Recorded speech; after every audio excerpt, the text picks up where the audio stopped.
You don't need wings to fly a jet. You just need to have flown one before. For 6 years, the only aircraft Grace Bennett touched had propellers, open cockpits, and smelled like fertilizer. She wiped her hands on the same pair of coveralls every day. Nobody in Larkspur, Nebraska, asked what she used to do. Nobody thought to, until the radio in the hangar crackled with a voice that didn't belong to any farmer. The morning had started like any other. Dew still on the grass, a air tractor 502 up on jacks, Grace elbow deep in a fuel line. The regional airport a half-mile down the road was barely more than a strip and a tower. 3 flights a day, mostly puddle jumpers hauling businessmen to Omaha. Nobody expected anything out of the ordinary. Then the tower chief's voice cut through the open hangar door, tight and fast in a way that made every mechanic in the building stop working. Any station, we have a declared emergency inbound. Repeat, declared emergency. Grace didn't move at first. Old habits don't announce themselves. They just wait. Before we go further, comment where you're tuning in from today. Hit that subscribe button if this is your kind of story. And don't forget to like the video. It helps more than you'd think. Now let's get back to Larkspur. The regional jet was 41 minutes out of Omaha when it happened. Flight 2214, an Embraer packed with 62 passengers and a crew of 3, cruising at 22,000 feet under a sky so clear the pilots joked it looked painted on. Then Captain Ron Sinclair's hand went to his chest, and he stopped joking. By the time the flight attendant reached the cockpit, he was slumped against the yoke, breathing but not responding.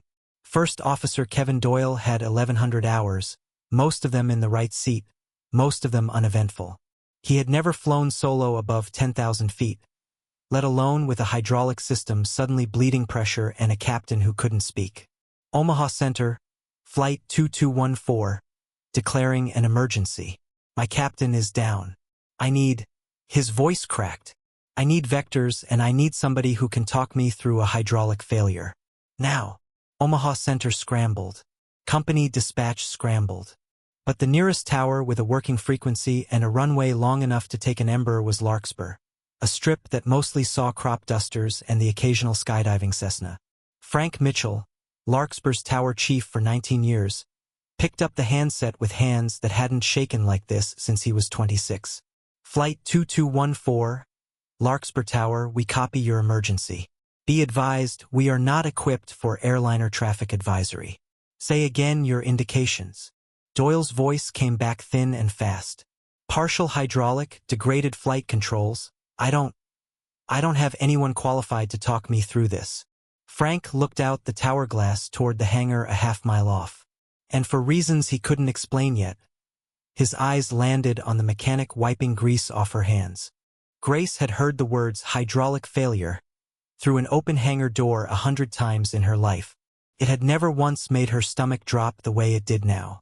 She told herself to keep working. She told herself it wasn't her problem anymore. She told herself that for 6 years, and it had mostly worked. Mostly. There was a scar along the inside of her left forearm, thin and pale, the kind you only notice if you're looking for it. She kept it covered with a shop rag, half out of habit, half out of something she never let herself name. When people asked, she said, old accident. She never said which one. In the back of her closet at home sat a footlocker with a combination lock she hadn't opened in years. She knew what was inside without looking. A flight suit with patches half peeled off, a logbook with more redacted lines than open ones, and a photograph of 11 people standing in front of an aircraft that didn't exist on any public registry. She had been good at forgetting. Better than most. But some things don't stay forgotten. They just go quiet the way an engine goes quiet at altitude, not off, just idling somewhere you can't hear it. Outside, another mechanic, a kid named Dale who'd worked the hangar for 8 months, glanced up from the crop dusters cowling. Grace, you good? You've gone white as a sheet. She hadn't realized her hands had stopped moving. Fine, she said too quickly. Just tired. Down the strip, the tower radio kept crackling, and something in her chest recognized the rhythm of it before her mind caught up. Frank Mitchell keyed the mic again, sweat beading under his collar despite the morning chill. Flight 2214, say your altitude and airspeed. 8,200, 210 knots, descending. Doyle answered, and underneath the words Frank could hear something worse than fear. The sound of a man who knew exactly how much he didn't know. Tower, I need someone who's flown transport category. I need someone who understands a split hydraulic system. I don't have that here. Stand by, 2214. Frank set the mic down and looked at his junior controller. A 24-year-old named Casey who'd been on the job 11 months. Casey shook his head. Neither of them had ever touched anything bigger than a Cessna 172 in a simulator, and that had been years ago for fun. Frank's eyes drifted back to the hangar. He didn't know why. Call it instinct, call it desperation, but something about the way that mechanic held a wrench, the way she moved like every motion had already been calculated, had always struck him as a little too precise for a woman who supposedly spent her whole life fixing crop dusters. He grabbed the second handset, the one that patched to the ground line, and dialed the hangar extension. Dale picked up, chewing gum, distracted. Yeah, put Grace on. She's kind of in the middle of. Now, son. There was a pause, the scrape of a phone changing hands, and then Grace's voice, flat and careful. This is Grace. Frank didn't know what made him say it, only that he'd never needed anything more in his life. Ma'am, I know this is a strange ask, but I need to know. Have you ever flown anything bigger than a duster? The silence on the line lasted 3 full seconds. 3 seconds is nothing. 3 seconds is also long enough for 6 years to fold in on themselves. Grace closed her eyes. She could hear it in her head before she even answered, the old checklist cadence, the particular hiss of an emergency oxygen system, the specific pitch an alarm makes when a hydraulic system starts dying by degrees instead of all at once. She hadn't thought about any of it on purpose in a long time. It had just been there, waiting, the way muscle memory waits in a hand that hasn't held a wrench in years and still knows exactly how to turn it. Define bigger, she said finally. Frank exhaled like he'd been holding his breath for a mile. Regional jets inbound, captains incapacitated. First officers got partial hydraulics and no one to walk him through it. I've got nothing here that can help him. Figured I'd ask. Dale, still standing beside her, mouthed what is happening to no one in particular. Grace set down the wrench. Her hand, she noticed distantly, was completely steady. It hadn't been steady over paperwork in years. Divorce filings, insurance forms, anything with her old rank printed on it. But here now it didn't shake at all. Patch me into the tower frequency, she said. Ma'am, I don't think you understand. This is an active airline emergency. This isn't. Frank. She said his name like she'd known him longer than 4 years. Like she was used to being listened to. Patch me in. Now. Something in her voice made the request answer itself. Frank didn't argue again. He just picked up the radio. The tower's ancient patch panel wasn't built for this, but Frank rerouted the ground line through the emergency frequency anyway, hands moving faster than they had in 19 years on the job. Casey stood frozen by the window, watching a woman in grease-stained coveralls pick up a headset like she'd worn one every day of her life. Flight 2214, Larkspur Tower, stand by for assistance, Frank transmitted. Then, quieter, to Grace. You're live. Grace didn't hesitate. Flight 2214, this is Larkspur Advisory. Talk to me about your hydraulic indications. Systems A or B? And what's your quantity reading? There was a beat of stunned silence on the other end. Doyle had expected another controller stumbling through jargon. He'd have to explain himself. He hadn't expected a voice that already knew the questions before he'd finished forming the answers. System B, Doyle said, disbelief cutting through the panic in his voice. Quantities reading empty. A's holding but the pressure's fluctuating. Copy. Flight controls? Sluggish. I'm fighting the yoke on roll. That's expected with be gone. You'll have degraded but usable controls through A. I need you flying pitch and bank smooth and small. No big inputs, you'll overcorrect and make it worse. Grace's voice was calm in a way that made the hair stand up on Frank's arms. Not customer service calm. Combat calme. What's your co-pilot status? You said captain's down. You alone up there? I'm alone. Doyle's voice cracked on the second word. Ma'am. Who is this? Are you a pilot? Grace's eyes flicked, just once, toward the hangar door and the sky beyond it. Used to be, she said. Let's keep you and everyone behind you alive first. Questions after. In the cabin of Flight 2214, 62 passengers had gone from confused to terrified in the span of a hydraulic warning chime and a captain who hadn't stood up from his seat in 11 minutes. A flight attendant named Renee kept her voice steady over the PA, reciting brace positions with a professionalism that cost her everything she had left. Up front, Kevin Doyle had sweat soaking through his shirt and a voice in his headset that was the only thing between him and 62 funerals. Larkspur, I've got amber lights across the board and I don't have this memorized the way you seem to. You don't need to memorize it, Grace said. You need to fly the jet and let me carry the rest. Confirm your gear status. Up. I haven't touched it. Good. Leave it up until final approach. Extending now with your hydraulic state risks and asymmetric deployment you can't correct with degraded roll authority. She said it the way another person might read a grocery list. Frank, standing 3 feet away, found himself gripping the tower console like it might keep him upright. Doyle exhaled hard into his mic. Copy. Larkspur, I need to ask. This isn't standard tower phraseology. This isn't standard anything. Where did you learn to talk like this? Grace's jaw tightened, just slightly. A tell Frank wouldn't have caught if he hadn't already been watching her for the last 4 minutes like she was a stranger wearing a familiar face. Doesn't matter right now, she said. What matters is your airspeed's bleeding off. Nose down 2 degrees, hold it there. Behind her, Dale had gone quiet, watching her hands move over a headset cord like they belonged there. Word travels fast in a small airport. By the time Grace had walked Doyle through his 3rd systems check, half the ground crew had gathered outside the tower windows, and the airport's one part-time fire chief was already rolling equipment toward the runway on instinct alone. Frank kept relaying position updates from Omaha Center, who had patched in but deferred entirely to the voice already talking Doyle down. A decision that would raise eyebrows later, from people who'd want to know exactly whose voice that was. Flight 2214, you're 17 miles out, descending through 4,000, Grace said. I want you to run the approach checklist with me. Slow and clean. No shortcuts. Copy, running checklist. Doyle's voice had steadied. Not calm, but functional. The particular kind of controlled fear that gets a person through. Larkspur, my instructor nobody trains for this with an incapacitated captain and partial hydraulics both. How are you not panicking right now? Grace's eyes drifted, unfocused, toward the window, toward the sky. Panicking doesn't fly the jet, she said. Working the problem flies the jet. It was a line she hadn't said out loud in 6 years. It had belonged to someone else back then.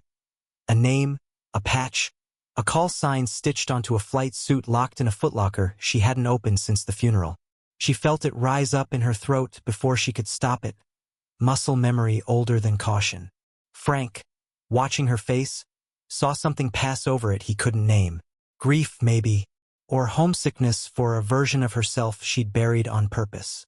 2214, you're 15 out, she said, voice back under control. Let's keep going. The ember broke through a thin layer of cloud at 3,000 feet, and for the first time, Larkspur's tiny airport came into view through Kevin Doyle's windscreen, a strip that looked, from up here, almost comically short for a regional jet. Larkspur, I have the field in sight, he said. Ma'am, I'm not going to lie to you. This runway looks small. It's 5,200 feet. You'll have room if you fly the numbers I give you and don't chase the airspeed. Grace's tone hadn't wavered once in 20 minutes, but something in her posture had changed. Spine straighter, shoulders back, the exact stance Frank had seen in old recruiting posters decades ago and never once seen in real life. Target approach speed 140, and I want you configuring flaps in stages, not all at once. Your hydraulics won't like a sudden load. Copy, flaps in stages. A pause. Then, quieter, almost to himself. You keep saying won't like it like you've flown this exact failure before. Grace didn't answer that. She didn't have to. Frank was already reaching for the second radio, the one connected to the Regional Operations Center, the one that could pull up crew manifests and controller certifications and, if someone knew where to look service records. Casey, Frank said low, not taking his eyes off Grace. Pull up the emergency frequency log from 3 minutes ago. Whatever call sign came through before she started talking regular. Casey blinked. There wasn't one, Chief. She just started transmitting. No. Frank shook his head slowly, replaying it in his mind. The half-second before her first transmission. A habit so old it had slipped out before she caught it, quiet under the static. There was, just for a second. Pull the recording. Casey rewound the automated frequency log, headphones pressed hard against his ears, and there it was, buried under a half-second of static before Grace's first transmission to Doyle, a word she hadn't meant to say out loud. A callback so old it lived in her hands before it lived in her mind. A single word, transmitted on an open frequency for the whole airspace to hear. Copperhead, standing by. Casey's face went pale. He pulled the headphones off like they'd burned him. Chief, you need to hear this. Frank took the headset, listened once, then twice, his stomach turning over slow and cold. He didn't recognize the name, but he recognized the way she'd said it, reflexive, practiced, the kind of thing a person says 1,000 times before they ever say it once by accident. Frank. Casey's voice had dropped to barely a whisper. Who is Copperhead? Frank didn't answer right away. Out on the tarmac, the fire trucks were rolling into position along the runway, lights spinning silent under the midday sun.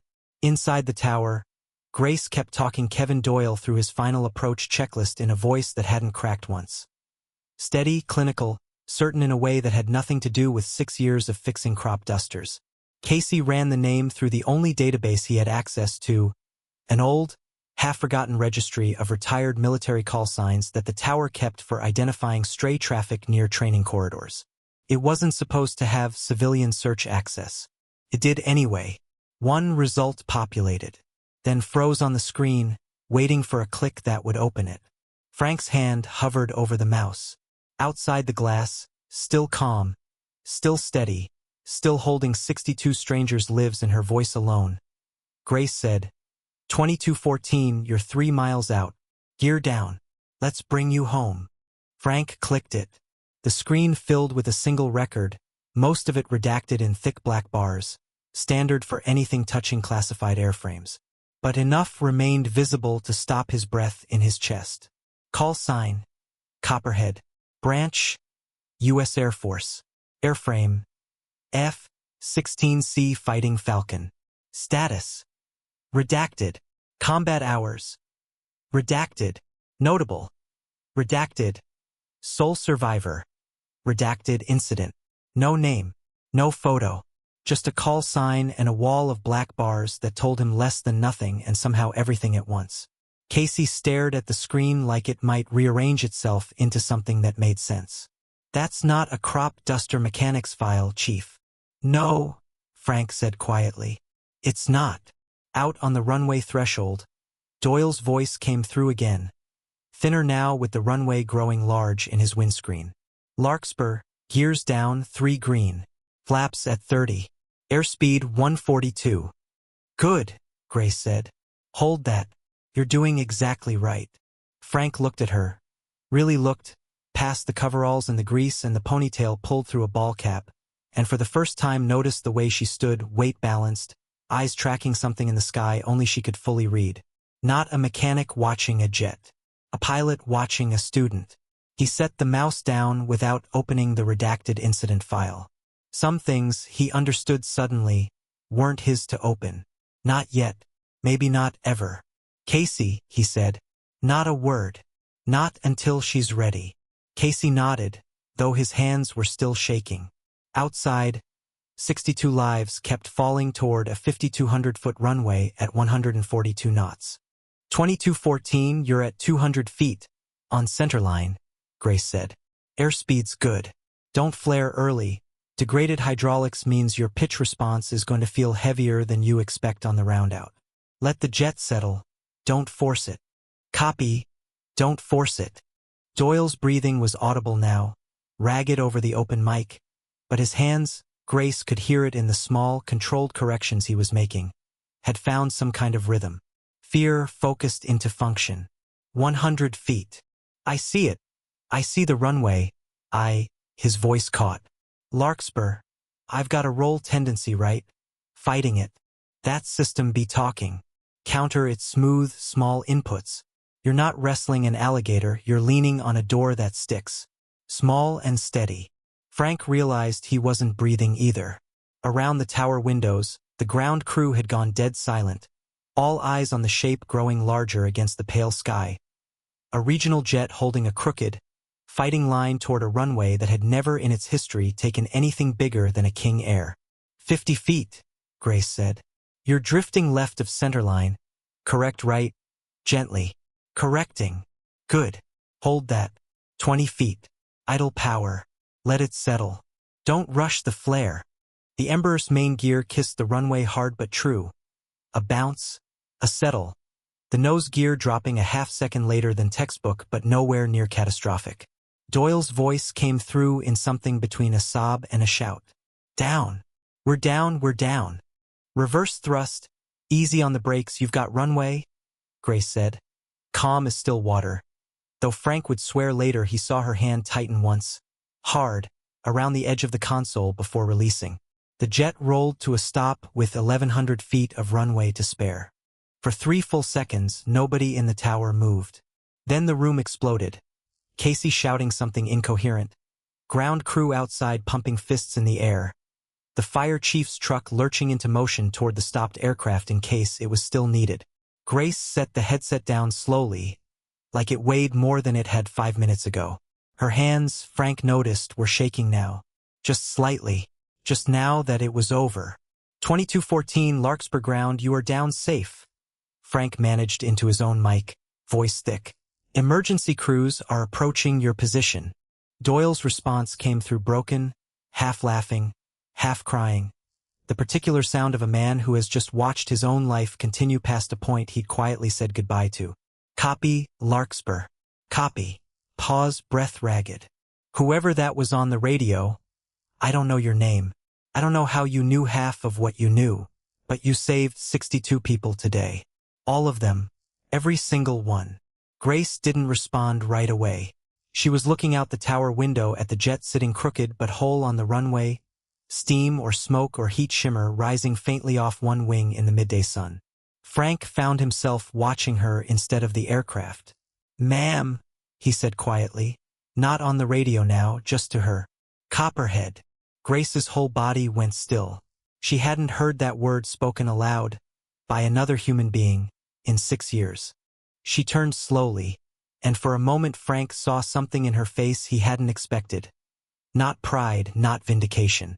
Something closer to grief resurfacing after being pressed down so long it had calcified into something else entirely. Where'd you hear that? She said. It wasn't really a question. Frequency log caught it. Half a second before you started talking Doyle down. Casey pulled a registry match. Frank held up both hands, like he was approaching something wild that might bolt. I didn't open the incident file. Figured that wasn't mine to open. Grace looked at the frozen screen over Casey's shoulder. The black bars, the redactions, the single word sitting above all of it like an old wound with a name. Good instinct, she said quietly. Casey, still pale, still shaking slightly, found his voice. Ma'am, were you really... an F-16 actual combat? I fixed crop dusters this morning, Grace said, cutting him off not unkindly. I'll probably fix one tomorrow. It wasn't an answer. It also somehow was. Outside, emergency vehicles had reached the aircraft. The air stair had deployed. Passengers were beginning to disembark onto the tarmac on shaking legs, some crying, some laughing with the particular hysteria of people who'd been closer to death than they'd understood in the moment. Kevin Doyle emerged last, uniform soaked through, and stood on the tarmac staring up at the tower window like he could somehow see through the glass to the voice that had saved him. Frank watched Grace watch him. You going down there? He asked. Grace was quiet a long moment. No, she said. Wouldn't know what to say. But her feet, when she finally moved, carried her toward the stairs anyway. By the time Grace stepped out onto the tarmac, someone had already told Kevin Doyle which door the voice had come from. He was waiting at the base of the tower stairs, uniform dark with sweat, eyes red-rimmed, when she came down into the daylight. He didn't say anything at first. He just looked at her, grease-streaked coveralls, ball cap, a woman who by every visible measure belonged nowhere near an aviation emergency, and something in his face cracked open with disbelief. "That was you," he said. "Not a question." "That was me," Grace said. Doyle's hand came up slowly, uncertain, like he wasn't sure the gesture belonged in this moment, on this tarmac, to this stranger in work boots. But he raised it anyway, snapping into a salute so instinctive it looked like it had bypassed his conscious mind entirely. Around them, the ground crew went quiet. Passengers still filing off, the aircraft slowed, sensing something without understanding what. "Sir?" Doyle started, then caught himself, color rising in his face. Mom. I don't even know what to call you." "Grace is fine," she said. "Grace." He said it like he was testing whether the ordinary name could possibly belong to the voice that had just walked him through the worst 9 minutes of his life. "I don't know what you did before this. I don't know what that redacted file says. I just know 62 people are standing on solid ground right now because you knew things nobody's supposed to know that fast, that calm." Grace's jaw tightened, the old scar on her forearm suddenly aching the way it always did when she thought too hard about days she'd rather not remember. "Lucky I was still in the hangar," she said quietly. Doyle didn't lower the salute for a long moment. Neither did the 2 fire crew members standing behind him, who'd caught enough of the tower chatter to understand this wasn't luck. This was training that didn't fade, no matter how many years a person spent trying to bury it under grease and silence. News moves faster than any of them expected. By the time Grace made it back to the hangar that afternoon, her phone, an old flip phone she kept mostly for weather alerts, had 4 missed calls from numbers she didn't recognize and 1 text from a base exchange she hadn't heard from in 6 years. Dale was waiting by the crop duster, arms crossed, trying and failing to look like he hadn't been staring at the tarmac all morning. "So," he said. "Copperhead." "Don't," Grace said, but there was no heat in it. "I'm not gonna ask you anything. I just—" Dale hesitated, scratching the back of his neck. "I've worked next to you for 8 months, handed you wrenches, complained about my ex-wife to you, and this whole time you were—" "A mechanic," Grace said. "I was a mechanic. Still am." "Grace." Dale's voice softened in a way it hadn't before, the easy joking gone out of it. "You talked a man through landing a broken jet like you were reading him a recipe. That's not nothing." Grace picked her wrench back up off the workbench, turning it over once in her hands like she needed the weight of something familiar. "It's not something I do anymore," she said. "It's something I did. There's a difference." But even as she said it, she felt the old ache in her forearm again, the scar tightening under her sleeve, the specific quiet of a hangar that had, for the first time in 6 years, felt smaller than the sky. Outside, a car she didn't recognize pulled up to the gate. Government plates. A man in a suit stepped out, folder tucked under one arm, and started walking toward the hangar like he already knew exactly which mechanic he was looking for.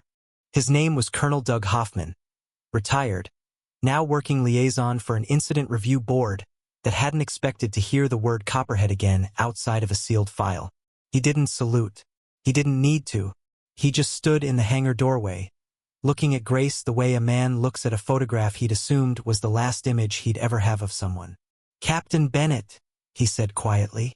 Grace didn't turn around right away. "It's just Grace now." 6 years, Hoffman said. "We looked.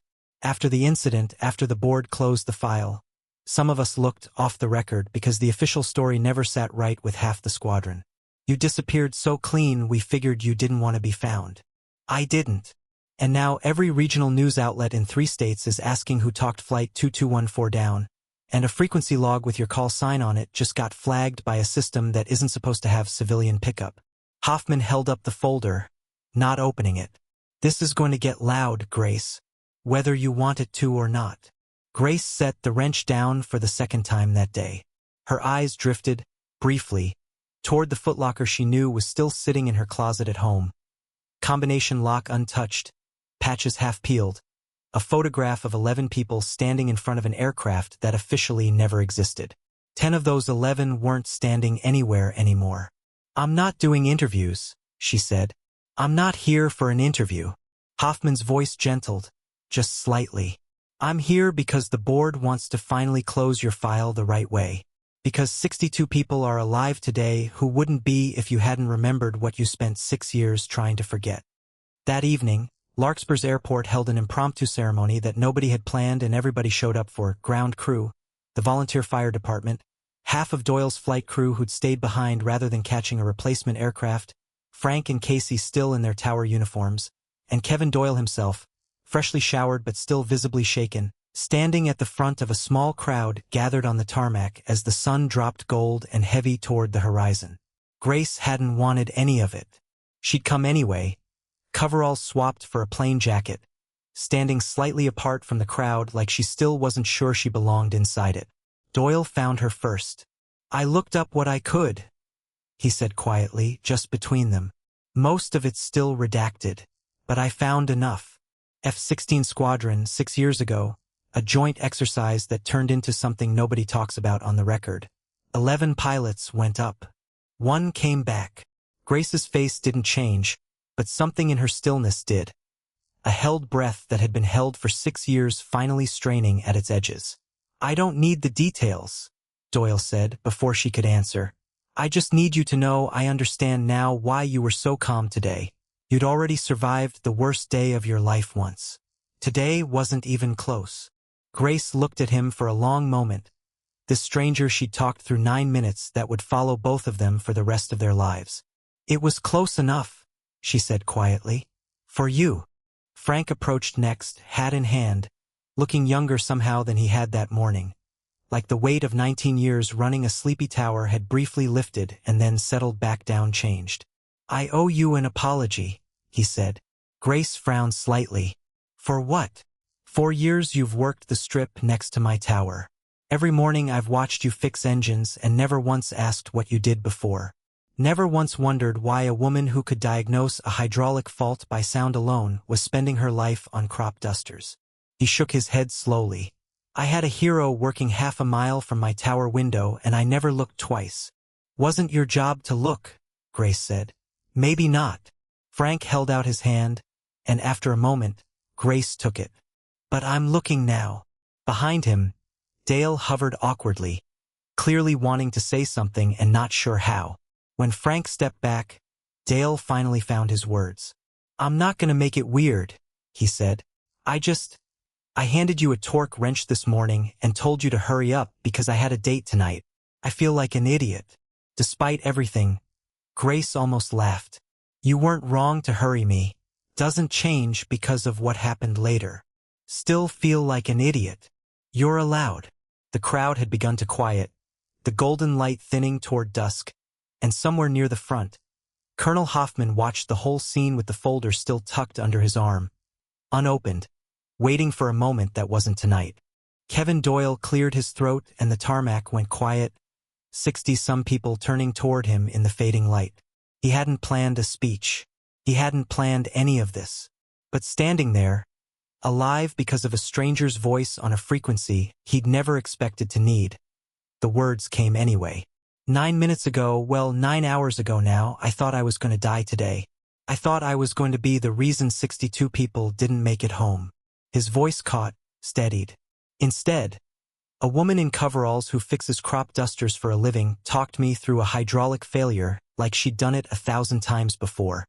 I don't know everything about who she used to be. I don't think I need to. I just know I'm standing here because of her. He turned to Grace, and this time when he saluted, the entire tarmac followed: ground crew, fire department, flight attendants, even a few disembarked passengers who'd stayed to see what all the gathering was about.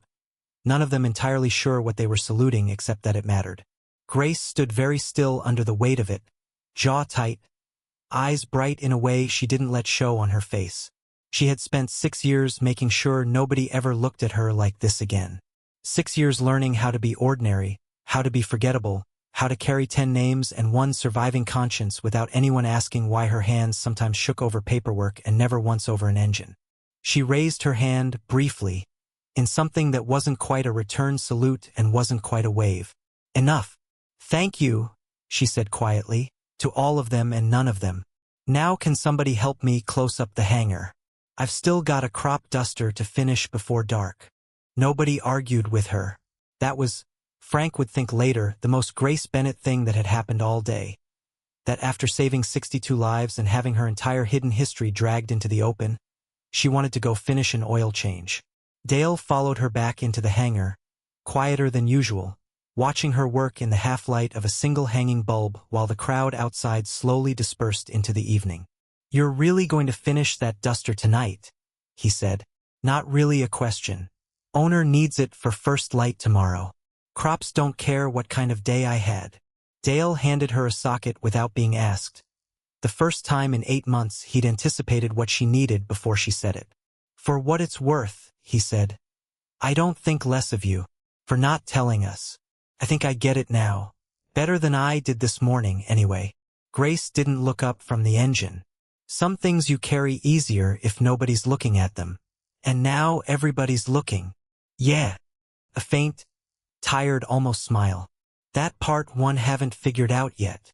Colonel Hoffman appeared in the hangar doorway again, folder still under his arm, waiting with the patience of a man who understood exactly how much a person could carry before they needed room to set it down.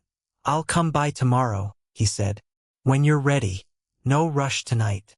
Grace nodded once, grateful for the smallest mercy of the day, someone finally asking rather than demanding. "Tomorrow," she agreed. She worked until well past dark, longer than the job required. The way people do when their hands need something to hold on to that isn't the size of the day behind them. When she finally locked up the hangar, the airfield was empty.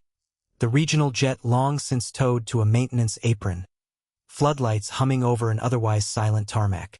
She drove home the long way, windows down, the flat Nebraska dark rolling past in a way that had always steadied her, ever since she'd first come here looking for a place small enough to disappear into. At home, she stood in front of her closet for a long time before she finally crouched down and pulled out the footlocker. The combination lock, when she spun it, opened on the first try. Some numbers you never forget no matter how hard you try. Inside, a flight suit, patches half peeled but not fully gone. A logbook more redacted than not. And the photograph, 11 pilots in front of an aircraft, squinting into a sun that had felt, at the time, like it would never set on any of them. She'd looked at that photograph maybe 3 times in 6 years. Each time she'd put it away faster than the last. Tonight, she set it on the nightstand instead, propped against the lamp, and left it there. Felt, for the first time in a long time, less like a wound and more like a window. The story made the local news that night and the regional news the next morning, and by the following week a version of it, edited, softened, missing every classified detail Hoffman's board had scrubbed before release, had made a few national outlets too. Mystery mechanic saves regional flight. Nobody outside Larkspur got her full name. That much, at least, Hoffman had promised her and kept. Kevin Doyle came by the hangar twice more before his airline reassigned him to a different route. The second time, he brought a 6-pack and sat on an overturned bucket while Grace worked, not talking about the emergency at all, just talking about flying, mostly in the careful way of 2 people who understood something about each other that most people never would.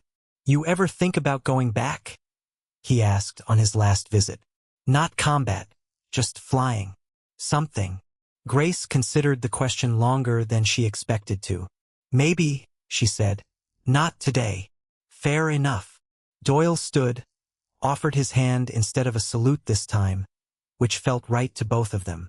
"For what it's worth, Copperhead, the world's better with you flying something. Even a crop duster." Grace almost smiled at the sound of the old call sign spoken so plainly, so without ceremony. It didn't ache the way it used to. "Grace is fine," she said again, and meant it a little more than she had the first time. Frank still ran the tower every morning, same as always, but something between him and Grace had shifted permanently. A nod exchanged across the tarmac that carried more weight than it used to, an understanding neither of them needed to put into words. Dale still handed her wrenches, still complained about his love life, still occasionally called her Captain under his breath just to see her roll her eyes, which she did, every time, without any real annoyance behind it. The footlocker stayed open now, tucked at the back of her closet but no longer locked. The photograph stayed on her nightstand. Some mornings she looked at it before work. Some mornings she didn't. Both felt, finally, like choices instead of avoidance. Colonel Hoffman closed her file for good 3 weeks later. Quietly, respectfully, the way it should have been closed years earlier if grief hadn't gotten there first. He never asked her to come back. He knew better than that. He just made sure that whatever door she wanted, she'd have it whenever she was ready to walk through. She wasn't ready yet. But for the first time in 6 years, she believed the door existed at all. Most days, she was still just the mechanic who kept the crop dusters flying over Larkspur. Grease under her nails, ball cap pulled low, quiet in a way that no longer felt like hiding. But every once in a while, watching a duster bank low and easy over the fields at sunset, something in her chest would ease.